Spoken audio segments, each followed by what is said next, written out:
Greetings to all, and welcome to the Jamaica Diaspora Show. My name is Mark Millward of the West Indian Social Club of Hartford, and I'm your host. The Jamaica Diaspora Show is aimed at providing viewers with coverage of diaspora news and activities in a variety of areas, including business, arts, health, education, entertainment, politics, immigration, trade, and investment. Our first show featured an exclusive interview with the Most Honorable Andrew P. Holness, Prime Minister of Jamaica, who talked about the Economic Growth Council and harnessing the power of the diaspora. Tune in for more coverage in the future on the activities of the Economic Growth Council and diaspora engagement. Hartford, Connecticut is the third largest population of Jamaicans in the United States, behind Miami and New York. We intend to provide our viewing audience with global diaspora perspectives and coverage from the US, UK, Canada, Jamaica, and of course the Caribbean. Please join us weekly, Saturdays at 2 p.m. and Sundays at 3 p.m. on Hartford Public Access Television, providing global television network coverage at www.hpa-tv.org.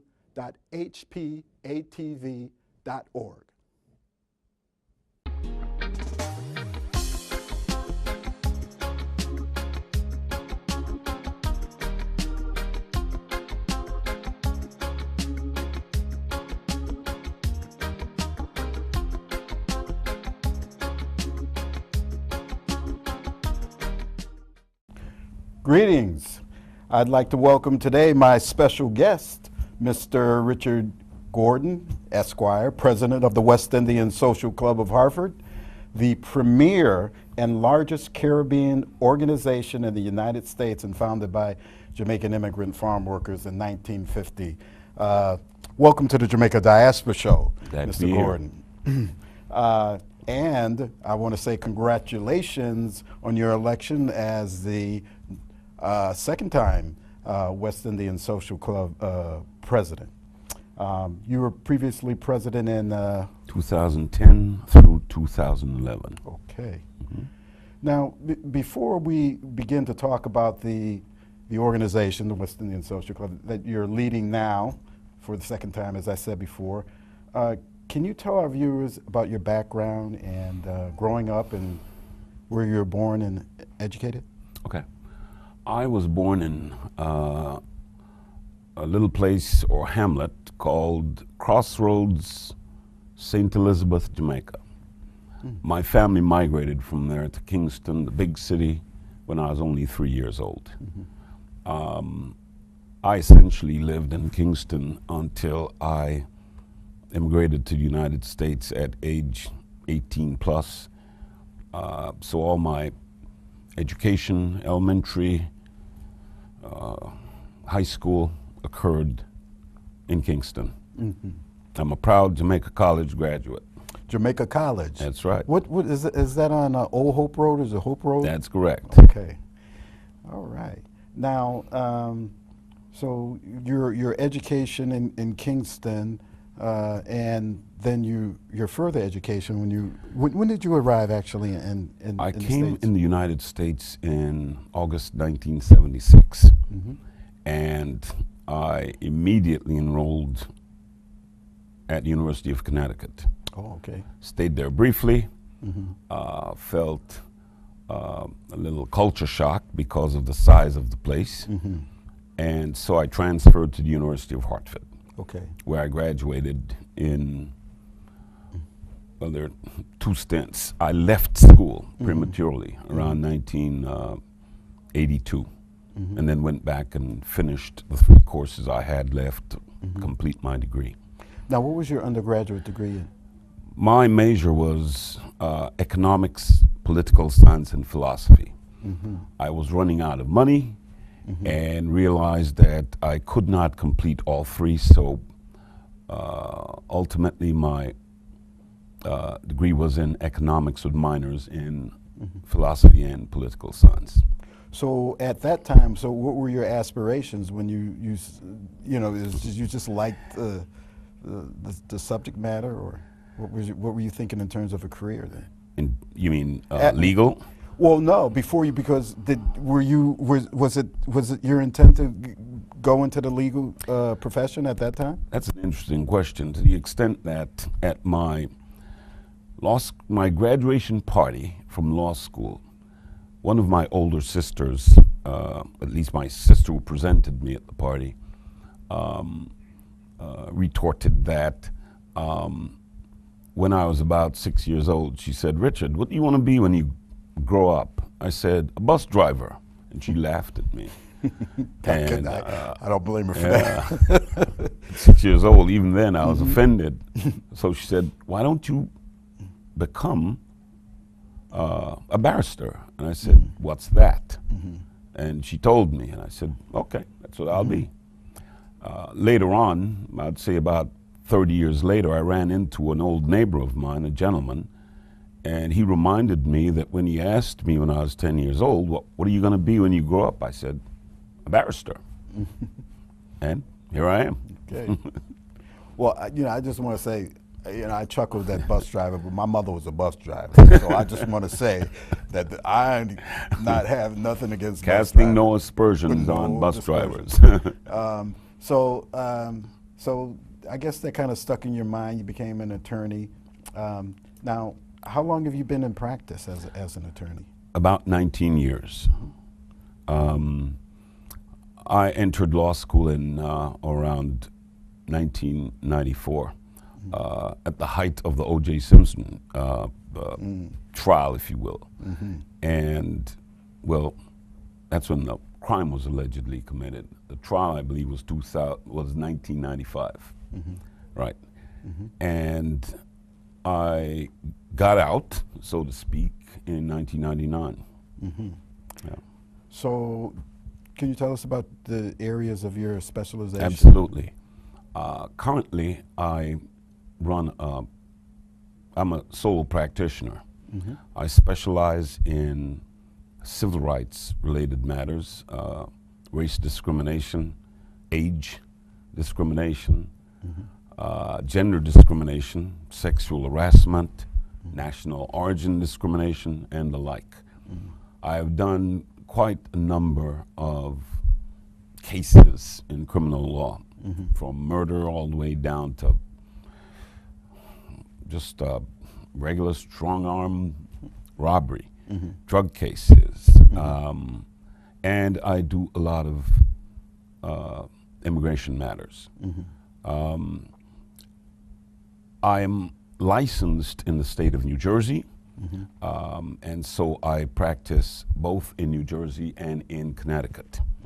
Although my practice in Connecticut is confined to the U.S. District Court.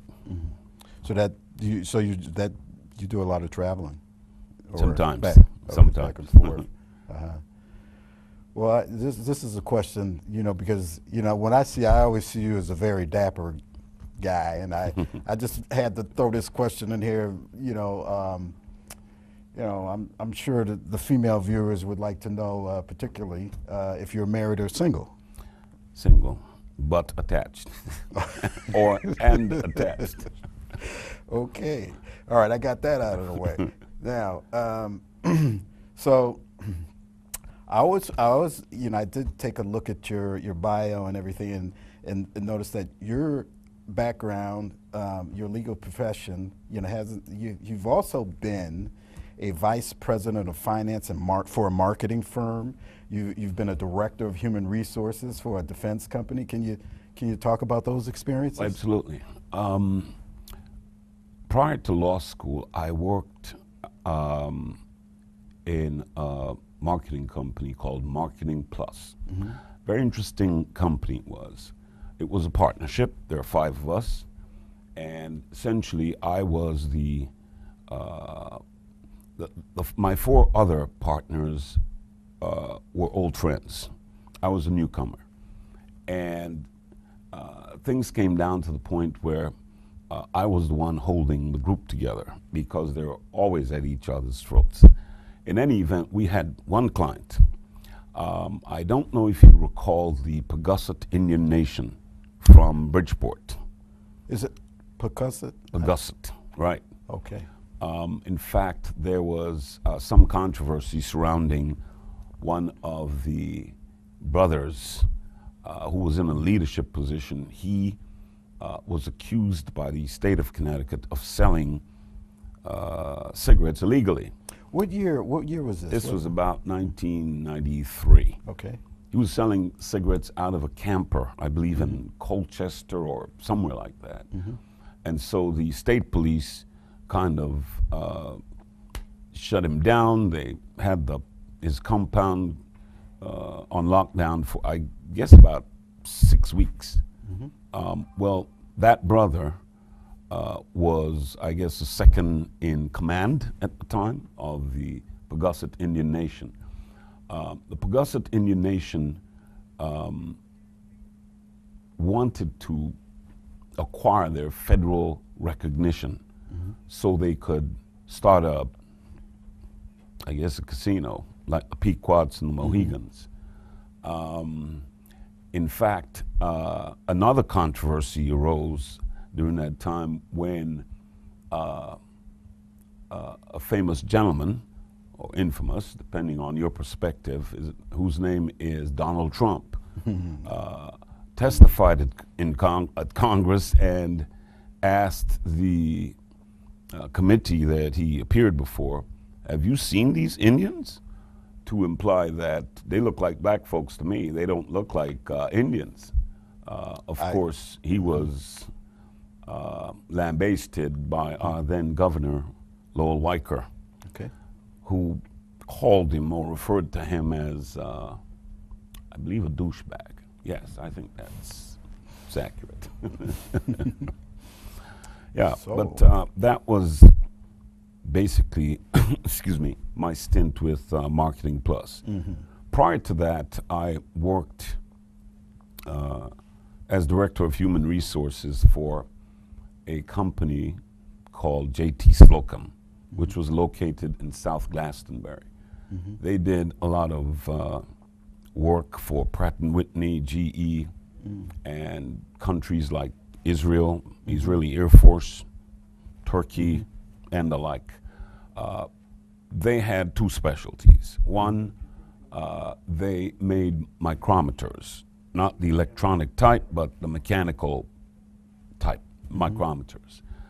And secondly, they made stator assemblies. Stators are, as you know, being an engineer, are parts of a jet engine. I forgot what part, whether it was a compressor stage or intake or whatever. But in any event, we repaired a lot of stators and we made a lot of stators. I was in charge of the entire function, human resource function, for the company, which had four locations. I forgot where in Florida, but Florida, Rhode Island, and two facilities in Connecticut. Well, that's pretty interesting, and particularly as the president of the West Indian Social Club, you know, having a background in finance and marketing and human resources will come in quite handy. I'm sure that experience has benefited you well. It has. Well, you know, we're going to take a break right now, and when we come back, I want to get more into talking about the organization. Ladies and gentlemen, we'll take a break right now. And in fact, I want you to pay close attention to this public service announcement that we're going to be making, because it is a competition that is being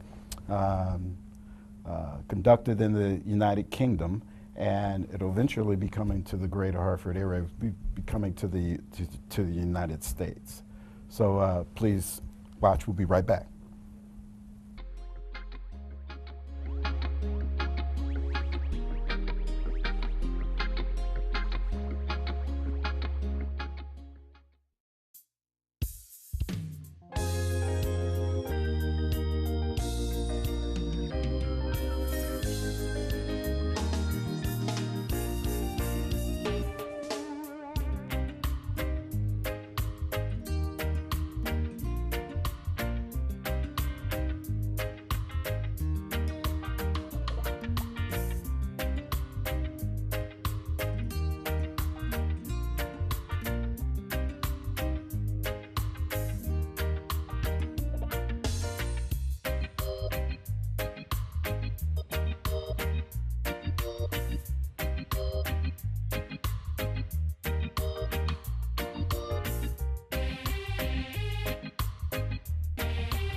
And we're back on the Jamaica Diaspora Show with Richard Gordon, president of the West Indian Social Club of Hartford.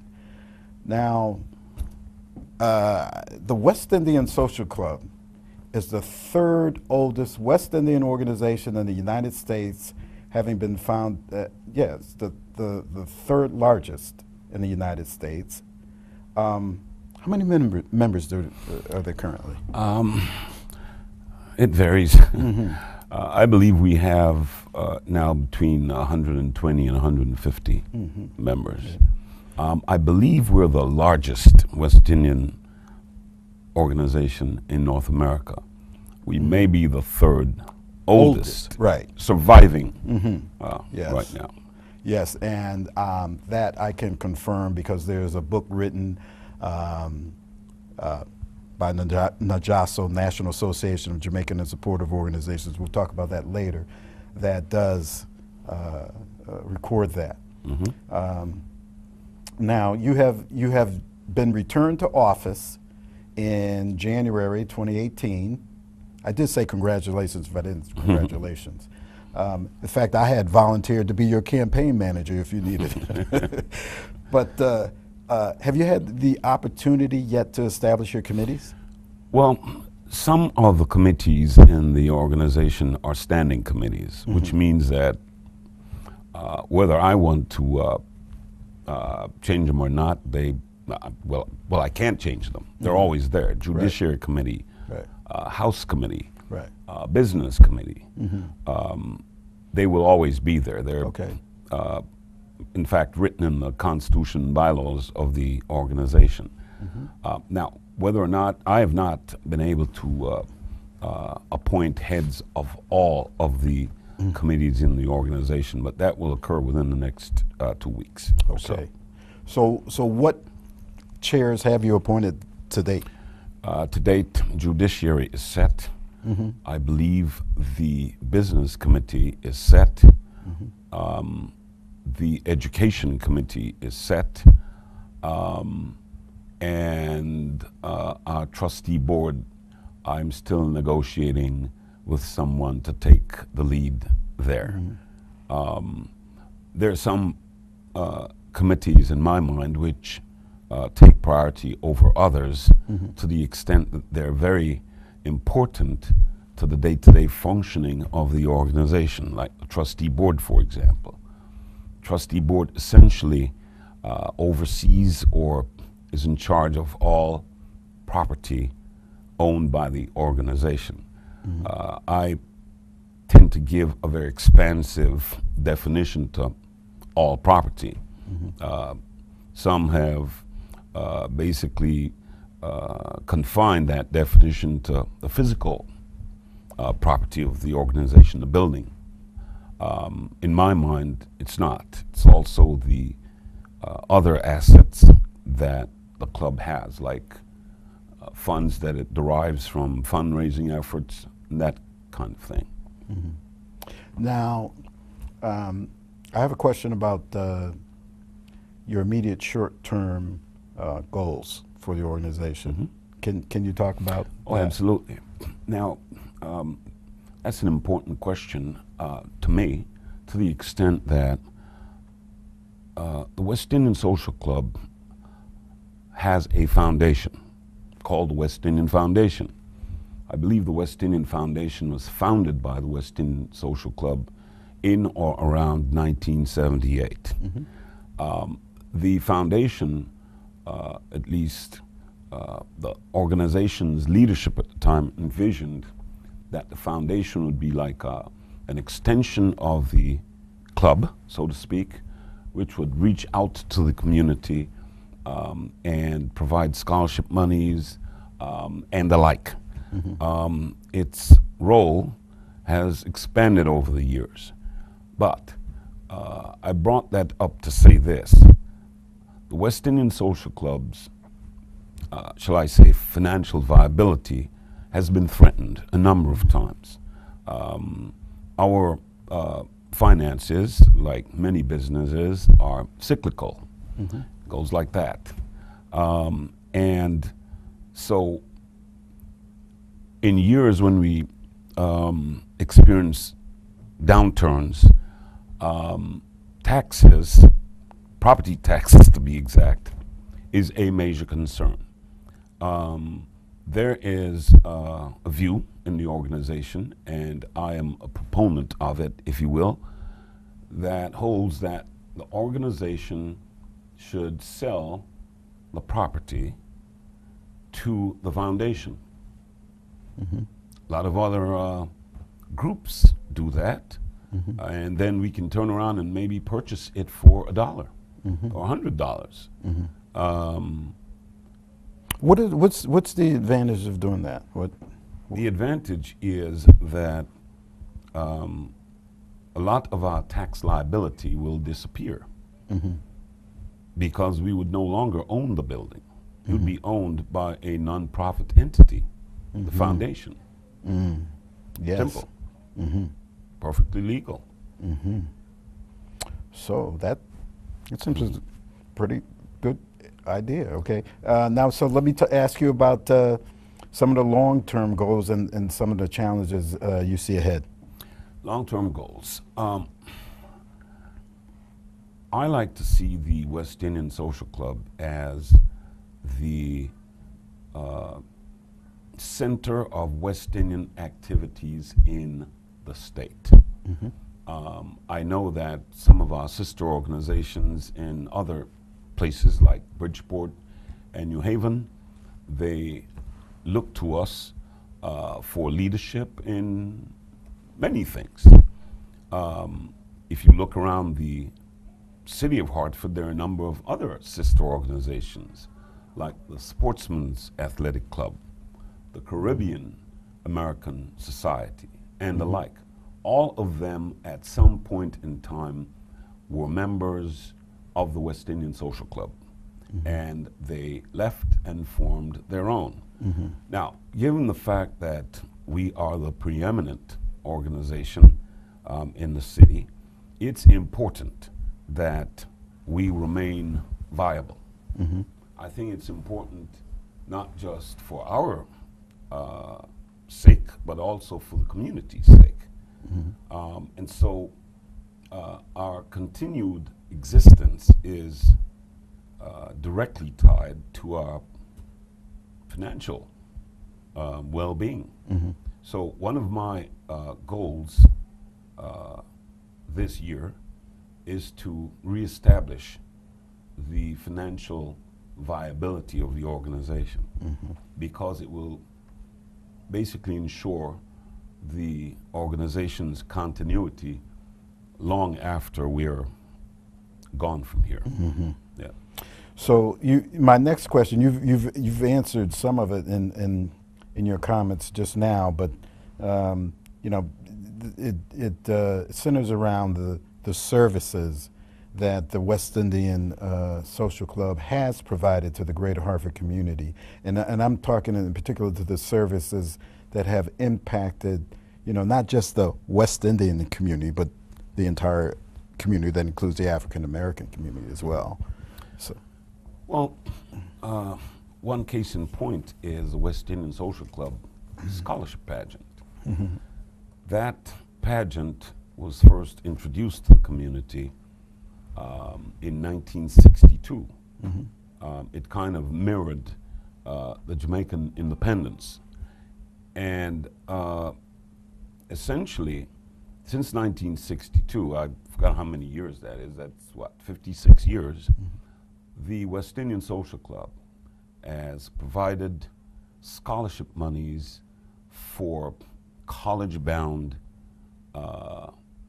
children of the greater Hartford area. To date, we have given well over $150,000. I think that's very commendable for an organization of our size. Mm-hmm. Now, I know recently you brought up the West Indian Foundation, and recently a grant was given to the West Indian Foundation. Compliments of our senator, Senator McClory, did a fine job there. Is there any immediate discussions between the West Indian Social Club and the West Indian Foundation with regards to how to put that funding to use? None yet. Okay. But do you have those kind of discussions, with regards to? Invariably, we will have to talk, but I am yet to meet with the West Indian Foundation leadership. So anything pertaining to that grant, if you will, is left for some future discussion. Good. Okay. Moving on to now the West Indian Social Club. I made reference to Najaso before, but the West Indian Social Club was a founding member organization among several other organizations that founded Najaso, National Association of Jamaican and Supportive Organizations. And recently they had the installation of new officers. That installation occurred at the West Indian Social Club's 17,000 square foot facility. Do you have any current or future plans to collaborate on any of the Najaso initiatives? Well, definitely, to the extent that one of the founders of Najaso, I believe, is Mr. Dermot Brown, who is the former president of the West Indian Social Club, and I think he still plays at least some minor role in Najaso. But the West Indian Social Club sees the need for a national organization that Najaso is, and we certainly intend to continue our support of the organization as we have in past years. Well, of course, I'm pleased to know that I have to mention that I am the public relations officer for Najaso, and I've been doing my best, to do as much PR as I can for the West Indian Social Club as well. Good job you're doing too. Thank you. So now I just need to mention that we are taping. Today's date is February 23rd, and this is Black History Month. And certainly the West Indian Social Club is a historic organization. Can you, given this fact, can you offer some reflections in that regards of the history of and the impact? Certainly. Well, the West Indian Social Club was founded in 1950. Essentially, many of the West Indian men who came to the United States in the 40s came here because there was a shortage of able-bodied men. Many of those able-bodied men were off fighting in World War II. And so they came and picked up the slack, so to speak. They found that they were not welcomed in some facilities in Hartford. As a child crawling around on the floor, I can remember how the farm workers would come to my house, and whether my father was home or not, my mother would invite them in. She would offer them refreshments. They were walking from the labor farm camps, and in fact, back in those days, there were very little, few people that had televisions. Oh, wow. So that was a great opportunity for them to. I'd also like to add, Mark, that having spoken to some of these men prior to their passing, they informed me that when they formed the West Indian Social Club, it essentially became their meeting place, their home away from home. You're right. They could sit, play dominoes, drink, commiserate in various ways, and essentially, all of this, I think, took place at, Barber Street, I believe, was the second venue. They used to meet somewhere off Main Street before they purchased the Barber Street property. St. Benedict's Church. Yeah. And meetings at, well, my father was one of the founding fathers, meetings at my father's residence on Avon Street. So there's a lot of history that we go back and forth with. We recently honored George Hudson at our anniversary ball. Died a couple of years ago. Yes, yeah. Who would tell the stories. Mm-hmm. So we have a solid history. No question. And certainly it was the presence. The significance is that it was the presence and arrival of the Jamaican immigrants that has fostered this community, and now the greater Hartford area is the third largest population of Jamaicans in the United States. I'd like to segue from that last point you made. You had asked me earlier what were some of my goals going forward. The Jamaican immigrant population in Connecticut is now the leading immigrant population. For decades, it was the Italians. For a brief while, it was the Poles. And now it's Jamaicans. That is a very significant development, to the extent that it is high time that we begin to coordinate some political activities, shall we say. It is time for us to essentially take the step towards elective office in this state. It's a natural transition as far as I see it. And certainly many will benefit from such an activity. Okay.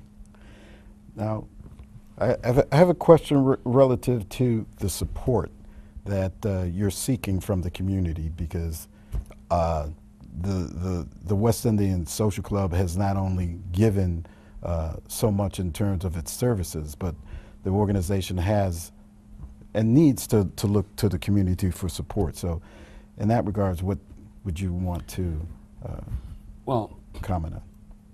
On a very general level, we draw our membership from the community.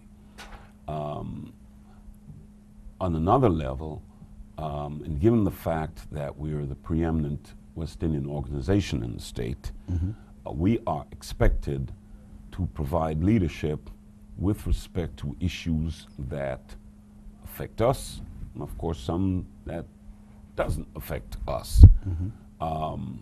But over the years, we've provided thousands of dollars in in-kind services by way of donating our facility or facilities to various groups. I remember when I was president in 2010, there were at least 6 groups that met at the West Indian Social Club on a weekly basis. We never charged a dime for light or for physical occupation. But we see that as part of our duty, part of our responsibilities to our community. I don't see where that will cease under my leadership. Okay. Now, we're getting towards the end, and I have just a couple more questions. And in particular, the West Indian Social Club has its largest venue is when we facilitate the West Indian Celebration Week. Then there's the anniversary ball. Now, have you considered adding any new programs that could potentially match the scale of those events? One of the things that I think is important, especially given the last 2 points I've made, in 2010, when I was president, I was approached by one of the local West Indian leaders, Mr. Michael Chambers, who, I'm going to paraphrase what he said to me at that time. He said, you know, given the esteemed position of the West Indian Social Club, you guys ought to bring all of us together, okay, to discuss and to draft plans to better serve this community. I thought it was a great idea. And so at the time, I had sent a letter out to all the organization's heads, and we used to meet, I believe, every month, and we called it the West Indian American Leadership Group or something to that effect. The whole purpose there was for us to come up with some plans that would benefit our community. More particularly, I just spoke about the fact that we're now the leading immigrant community in Connecticut. It is high time that we begin to vote in the state, vote en masse, not just having sporadic segment of the community cast their ballots. And we need to do this in a more systematic way to derive more impact. Now, if this group that I just spoke about had continued, I think by now it would have made a whole lot of difference. One of my plans is to resurrect that group. Okay. Now I want to point out to particularly to our international viewers, that the West Indian Social Club has been an organization that has received prime ministers, state and U.S. senators, congressmen and women, governors, mayors, business leaders, and many others. So in many respects, the organization has enabled quite a few individuals to excel as business leaders and entrepreneurs. Can you talk about some of that? Oh, definitely. Yeah. I remember some years ago, we had about 6 local representatives who were members of our organization. Veronica Airy Wilson, Noel McGregor, Mr. Lenworth Walker, Guy Jacobs, Dr. Allred Dice. We had Tony Mean, who was the registrar of voters. We had Ken Kennedy, who is an assistant attorney general in the state and was councilman city of Hartford for a number of years.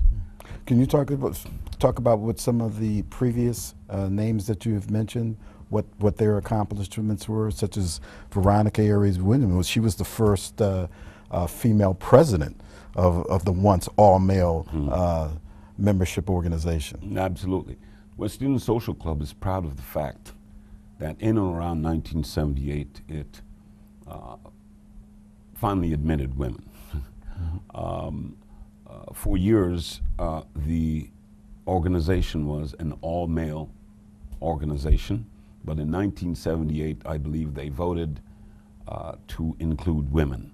Prior to that, women had their own organization, which was called the Ladies Auxiliary.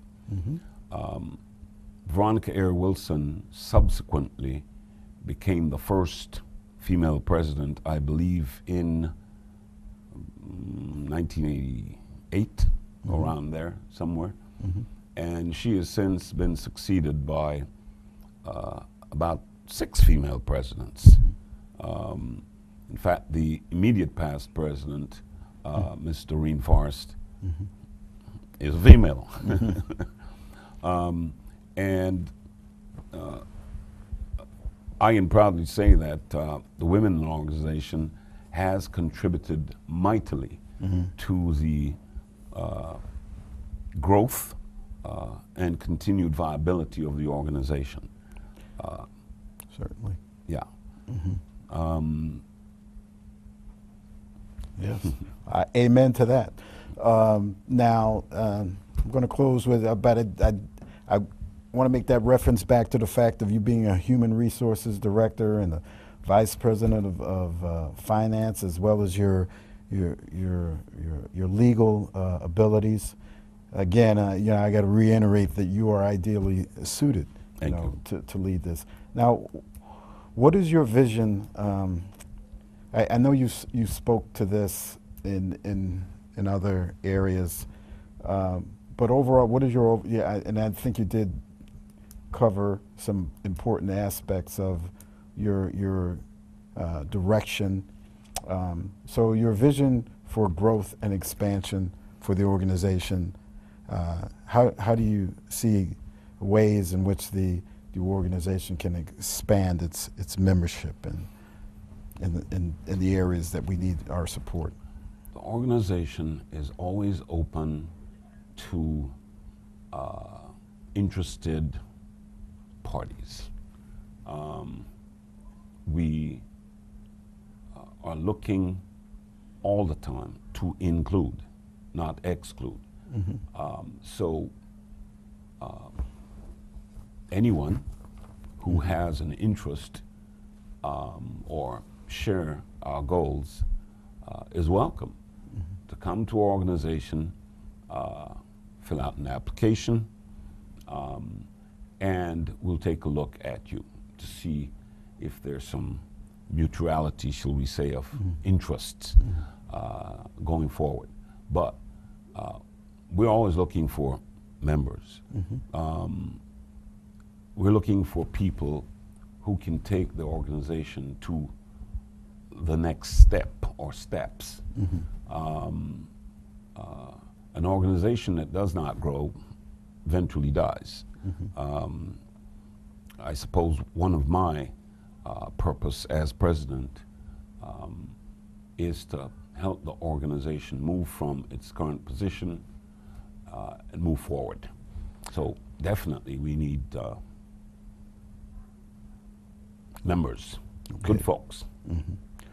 Well, Richard, thank you. We're just about out of time, but I just want to thank you for coming to the Jamaica Diaspora Show.